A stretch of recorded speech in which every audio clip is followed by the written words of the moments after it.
Continuem ara amb uns consells que de segur que ens venen bé a tots, i és que amb l'arribada de l'estiu passem també més temps a l'aire lliure i ens arrisquem a colps de calor, cremadures solars o inclús les picadures de mosquit. Avui volem parlar amb una professional sobre com previndre i actuar davant aquestes situacions. Per això tenim així al plató a Mariana González, metgessa. Mariana, bienvenida. Gracias, muy buenos días. Bueno, estos meses las temperaturas están por las nubes. Ya no solo tenemos los 2 meses de calor que eran antes, ¿no? Julio y agosto, sino que ahora vienen mucho antes y se van mucho después. Y bueno, de hecho aquí en España ya ha habido varias muertes atribuibles al calor este año. ¿Qué es exactamente un golpe de calor? A ver, el ser humano tiene la capacidad de regular la temperatura. Cuando la persona tiene la pérdida de esa capacidad, empezamos a tener deshidratación y esa deshidratación lleva a cambios a nivel del organismo. Cuando el nivel, digamos, de deshidratación y de complicación es muy elevado, pues estamos hablando de un golpe de calor, donde una persona puede llegar a tener desde debilidad, signos de pérdida como de la orientación, la piel caliente, fiebre, hasta llegar a una situación que puede poner en riesgo la vida de una persona. Es importante que frente a la sospecha de una situación de este tipo tengamos el recaudo de poner a la persona en un lugar aireado, fresco, intentar refrescar la piel no con agua fría, sino con un agua templada para no generar un cambio muy brusco. Y si hubiera algún signo como de alteración del sensorio, pues lo importante sería llamar al 112 o acudir al hospital para que sea atendido de la forma más rápida posible. ¿Son muy habituales últimamente, en estos últimos años, los golpes de calor? A ver, desgraciadamente hemos tenido más casos en este último año sobre todo. Es verdad que las temperaturas son más importantes. Quisiera destacar por ahí el tema de cuando hacemos deporte. Uno a veces sale a horas complejas como las 3 de la tarde de una actividad laboral y se encuentra con gente, por ejemplo, haciendo deporte, andando en bicicleta. Parece que es algo muy sencillo y que uno lo puede controlar, pero en realidad es complejo y el cuerpo no siempre puede compensar esa alteración de la temperatura. Esto pasa más en las personas añosas o en las personas muy chiquititas, en los lactantes, donde el sistema de regulación de la temperatura pues es un poquito más débil. ¿Podemos evitarlo de alguna manera? A ver, sí, no exponiéndonos en horarios pico, ¿sí? En principio a partir de las 12 del mediodía y hasta las 5 o 6 de la tarde, convengamos que en esta zona el sol es mucho más intenso. Hidratarse bien. A pesar de que no tengamos sed, obligarnos a poner un botellín de agua para ingerir líquido, esto es muy importante. Utilizar ropas claras, tratar de estar no expuesto a la luz solar, ¿sí? Podemos utilizar alguna camisa con manga larga, pantalones largos, para evitar exposición extra a nivel solar. Pero, por ejemplo, ¿eso no generaría más calor al cuerpo? A ver, nos da la sensación que tenemos más calor, pero estamos protegidos de las quemaduras y de la exposición de la piel a la quemadura. También tenemos que tener en cuenta que si transpiramos mucho, tenemos que reponer ese líquido, eso es muy importante. Vale, y otra pregunta que me surge es, ¿podría ocurrirnos o podría darnos un golpe de calor aunque no estemos expuestos al sol directo? Si la temperatura realmente es muy alta, podría suceder, teniendo en cuenta que si el organismo no es capaz de compensar o de regular esa temperatura, perdemos líquido, nos deshidratamos, entramos en hipotensión, digamos, y eso es parte del mecanismo. El tema son las temperaturas elevadas. Vale, bueno, ya has hablado un poco de cómo prevenirlo, ¿no? Estar hidratados, no exponernos, no irnos a correr 10 kilómetros a las 3 de la tarde y sobre todo estar también más pendientes de las personas mayores y de los niños, que al final son los más vulnerables. Vuélvenos a repetir brevemente, si detectamos a alguien con un golpe de calor, ¿cuáles serían los pasos básicos a seguir? Ponerlo en una zona, digamos, de oscuridad, ¿sí? A la sombra, hidratar a esa persona, tratar de bajar la temperatura con paños frescos, por ejemplo. No necesitamos mojarlo, pero sí tratar de bajar la temperatura y siempre activar al sistema de emergencias, sobre todo si la persona no responde o está desorientada, porque eso sí que puede ser de una extrema gravedad. Vale, pasamos a otro tema que también preocupa ahora en verano, ¿no? Relacionado directamente con la exposición solar, y son las quemaduras en la piel, que ya se ha hecho mención. Sí. Creo que muchas veces no somos conscientes del impacto real que tiene el sol en nuestra piel, ¿no? Sobre todo en esta época del año, porque ¿cuál es la reacción que hace? A ver, el sol quema. Recordar que las lesiones por el sol son acumulativas. Una persona que ha estado expuesta a la luz solar en forma permanente o persistente, pues es una persona que tiene más riesgo de desarrollar lesiones de piel, y eso es muy importante. Por otro lado, la quemadura, digamos, per se, que es esto de ponernos colorados, que cuando la quemadura es mayor y es una quemadura más grave, podemos llegar a tener hasta lesiones ampollares, y eso nos demuestra que la quemadura realmente ha sido muy importante. Es importante tratar de evitar este tipo de lesiones, no solo por la lesión puntual del dolor y el malestar que se pueden infectar, sino que recordar el riesgo acumulativo, ¿no? Los cánceres de piel están estrechamente vinculados con la radiación UV. De ahí al dicho, ¿no?, de que la piel tiene memoria. Totalmente.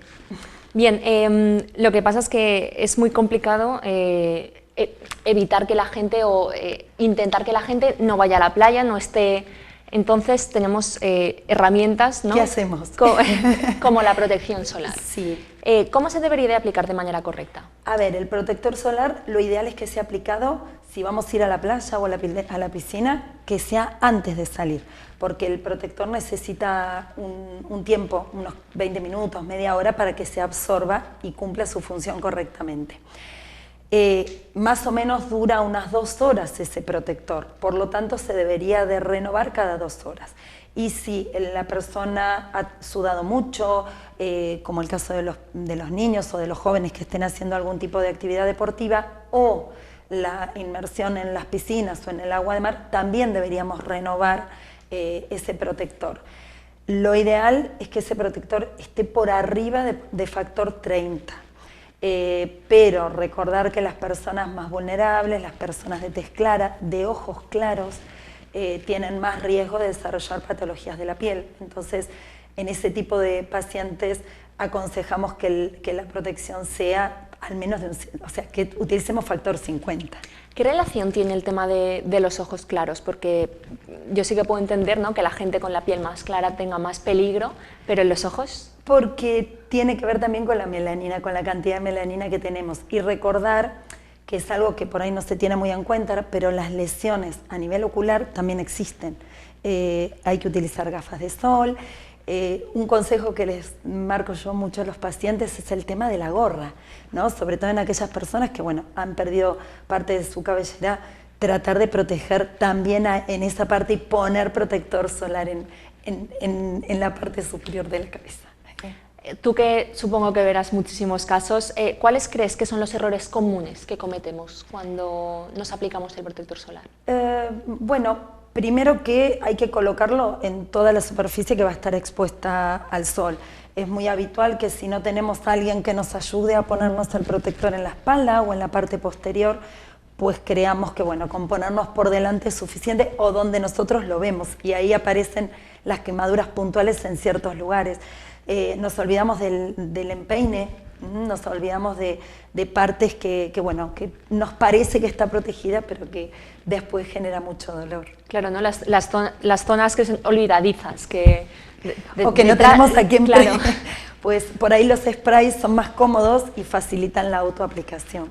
En el caso de los niños, de los bebés, ¿cuál sería tu recomendación? A ver, un niño pequeño no tiene que estar expuesto en horas pico, pero probablemente la hora pico en esta zona pueda llegar a comenzar mucho más temprano. Y a terminar más tarde. Exactamente. Uno ve a veces bebitos muy pequeñitos, 12, 1 de la tarde, por favor proteger a esos niños, porque además no tienen capacidad de regular la temperatura, como hablábamos, ¿no? Hace un momentito.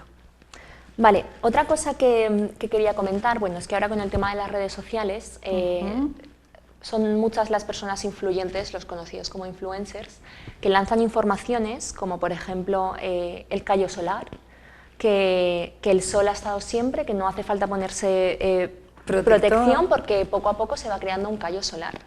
Y yo incluso, haciendo hoy scroll en Twitter, me ha salido el vídeo de un chico que decía que si te pones gafas de sol te vas a quemar más, porque como ves, no percibes realmente la cantidad de luz solar que hay, tu cerebro no lo procesa bien, entonces... Claro, ahora te entiendo. Claro. ¿Cuál es tu opinión como profesional delante de todas estas afirmaciones? Es real que el sol existió siempre, también es real que hemos alterado bastante la capa de ozono, que era la que nos protegía a través de la contaminación, por lo tanto no tenemos la protección natural que existía antaño. También recordar que las lesiones de piel, como los melanomas, los epiteliomas vasocelulares, cualquier lesión, digamos, oncológica de piel, tiene que ver con la duración que ha estado expuesto ese individuo. Y es verdad que hace 100 años la gente no se moría o no tenía este tipo de lesiones, pero también nos moríamos antes. Entonces, hoy nuestros pacientes viven hasta muchos años y tienen mucho más tiempo de exposición solar, por lo tanto, eso no es muy correcto. Es verdad que hay que tomar el sol, la vitamina D se activa con la luz solar, es importante, pero con 15 minutitos que nos pongamos a las 8:30 de la mañana es suficiente. O sea, tú recomiendas a... seguirnos cuidando igual. Sí, pero quiero decir, no hacer caso de este tipo de afirmaciones, ir siempre a fuentes oficiales. Sí, por supuesto. Nosotros lo que le pedimos a la población es que ante la duda tiene un equipo de salud a disposición para cualquier tipo de consulta. Es preferible que, bueno, cuando escuchen algo que les parezca, o lo guardan y cuando van a su médico o a su enfermero consultar, vi esto, ¿qué opinás?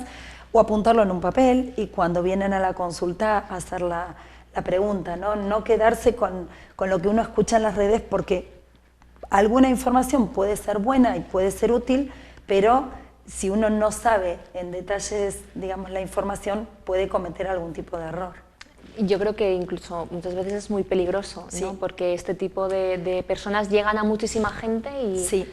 Sí, no solo con este tema, sino con muchísimos temas vinculados a la salud, recomendarle a tus oyentes que por favor no se queden con esa información de internet, ¿no? De YouTube, que acudan a las fuentes que realmente pueden brindarle una información acertada.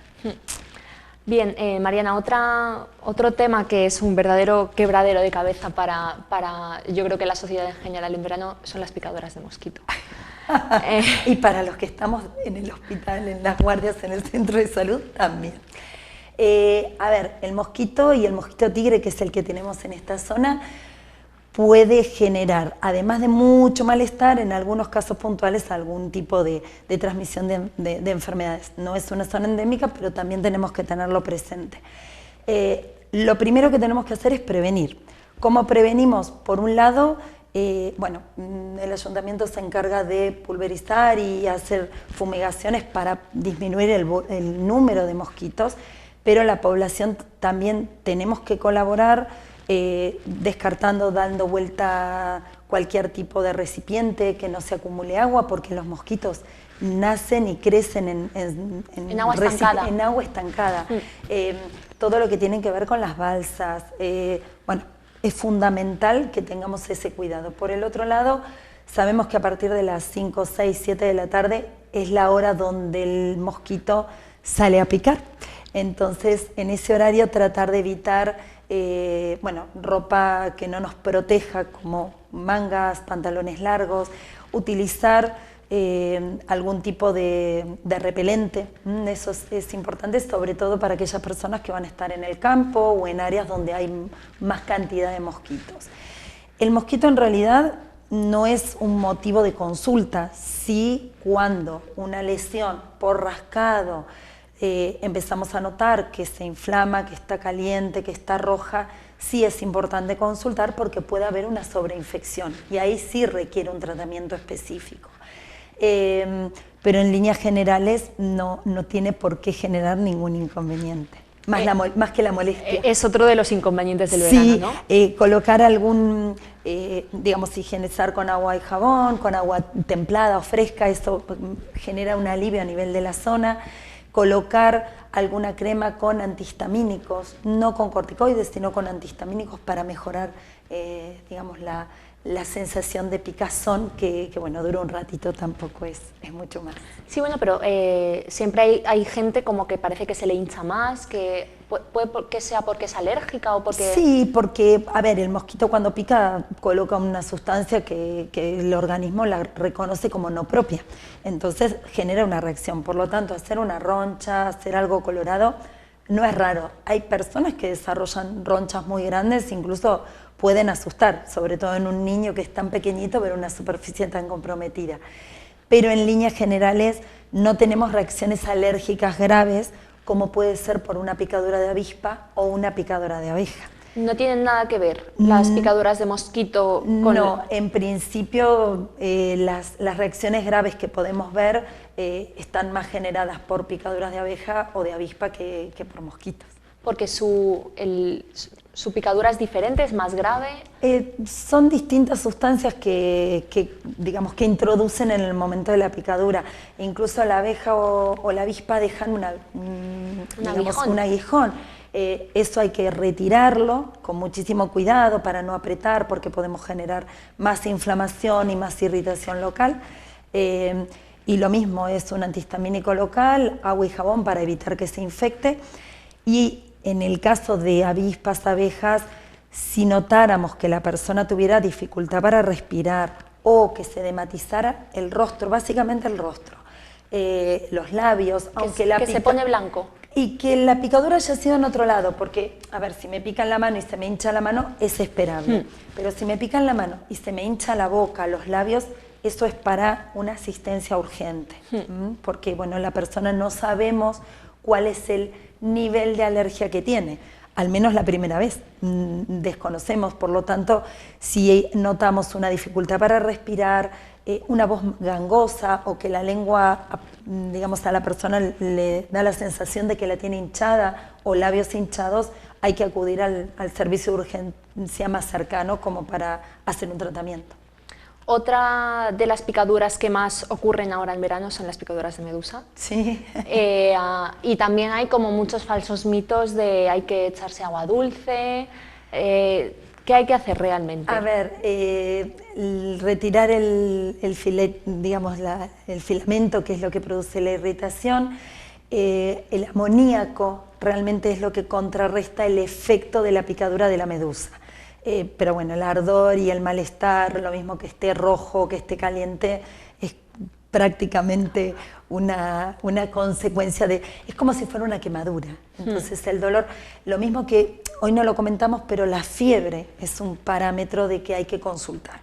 Pica una medusa y hay fiebre, tenemos una sensación de que estuvimos muy expuestos y tenemos un golpe de calor y hay fiebre, esos son elementos para prestarle atención. Es como un mecanismo de alerta, ¿no? Es un mecanismo de alerta, el organismo se está defendiendo y bueno, puede ser que esté necesitando una intervención de un médico para resolver la situación. Pero nada fuera de lo habitual, ¿no? Quiero decir... A ver, las alergias son difíciles, al menos la primera vez, de conocerse. Lo habitual es que las personas sean muy prudentes, entonces cuando ven situaciones sospechosas consultan bastante y eso es correcto, sobre todo cuando compromete la vía aérea. Otras, bueno, dejamos de lado picaduras, piel, ahora también con las altas temperaturas, el tema de los alimentos, la conservación de los alimentos, sí. Descongelar correctamente los alimentos, sí. Es un tema que está muy comprometido, ¿no? Sí, porque, a ver, las intoxicaciones alimentarias y las gastroenteritis como consecuencia básicamente se producen porque hay una ruptura de la cadena de frío. Por lo tanto, cuando vamos al súper, si sabemos que tenemos que parar a hacer otro recado, pues lo conveniente sería no comprar productos que tienen que ser mantenidos en heladera. Si nosotros consideramos que vamos a tardar un poco, podemos llevar estas bolsas, digamos, de refrigerantes con algunos hielitos dentro, como para garantizar que esa cadena de frío no se corte y no expongamos a los alimentos. Sobre todo esto sucede con los derivados del huevo, por lo tanto las mayonesas sobre todo hay que tener mucho cuidado con eso. Los lácteos, yogures o la leche, lo que pasa es que tal vez los postres al tener dulces y algunos conservantes no se nota tanto como la leche cuando se pone en mal estado, que tiene un sabor desagradable. Pero tratando de evitar esa ruptura de la barrera, digamos, de la cadena de frío, en principio no debe suceder nada de esto. Lavarnos las manos antes de tocar los alimentos, porque eso es un elemento, digamos, un elemento fundamental para evitar enfermedades que se contagian por vía oral. ¿También veis vosotros en el centro de salud un aumento de casos de gastroenteritis y enfermedades gastrointestinales con la llegada del verano? Sí. A ver, las que aparecen en invierno están más vinculadas con infecciones virales y las que aparecen en el verano están más vinculadas con intoxicaciones. Como alarma o como dato importante para la población, mientras uno puede ingerir líquido, no tenemos riesgo, al menos que sean deposiciones muy abundantes y que bueno, sean casi permanentes, o que sea una persona muy anciana o un niño muy pequeñito, por lo que hablábamos hoy, la vulnerabilidad que tienen.